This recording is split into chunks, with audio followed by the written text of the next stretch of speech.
Welcome back to Top 5 Wednesday. It's disclaimer time. Top 5 Wednesdays were created by Ginger Reads Laney over on BookTube, links in the doobly-doo. She used them for books, I'm using them for video games, because I can. As is almost always the case, the opinions expressed here on this Top 5 Wednesday are the opinions of me, PC Julian Greystoke, and not the opinions of the rest of Pariah Cast unless otherwise noted. Thank you. Alright, so my cats are still in this room. If you remember from last week, I'm filming on the same day, there are still cats in here. Today's topic is Top 5 Magical Items in Video Games. And I actually found this really hard for me. Like, my brain just went blank.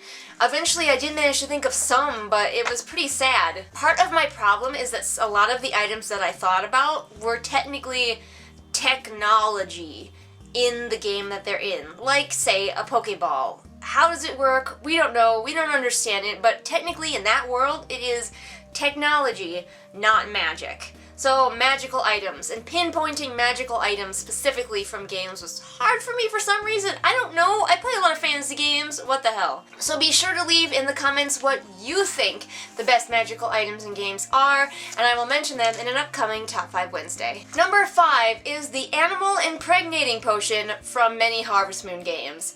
That's right, Harvest Moon went there. It's weird. Let's say you're a little Harvest Moon guy and you're raising cows and you want to have more cows, so you want to get one of your cows knocked up.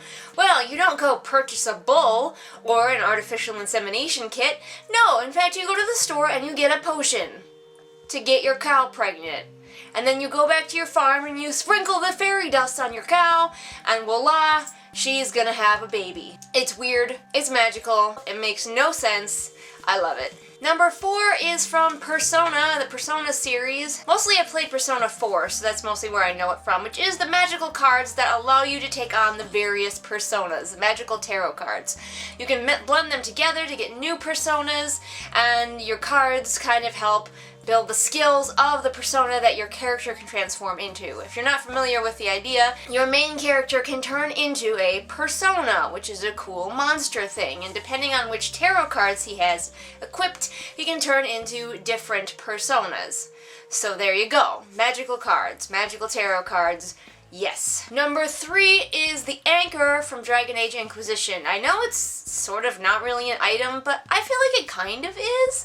Like, what else would you classify it as? I don't know, but we're calling it a magical item for this list. Anyway, granted it is kind of annoying, and eventually it kind of tries to kill the person who wields it, but in the meantime, it is this awesome dimensional rift opening and closing thing of coolness that sets your main character apart from everybody else and makes them the special. Plus, if you're interested, I delve a little bit more into my idea of the lore of the Anchor in my book-length fan fiction, which takes place after Dragon Age Inquisition, but it was written before the Trespasser DLC, so definitely go check it out if you want a different take on what could have happened after the end of Dragon Age Inquisition.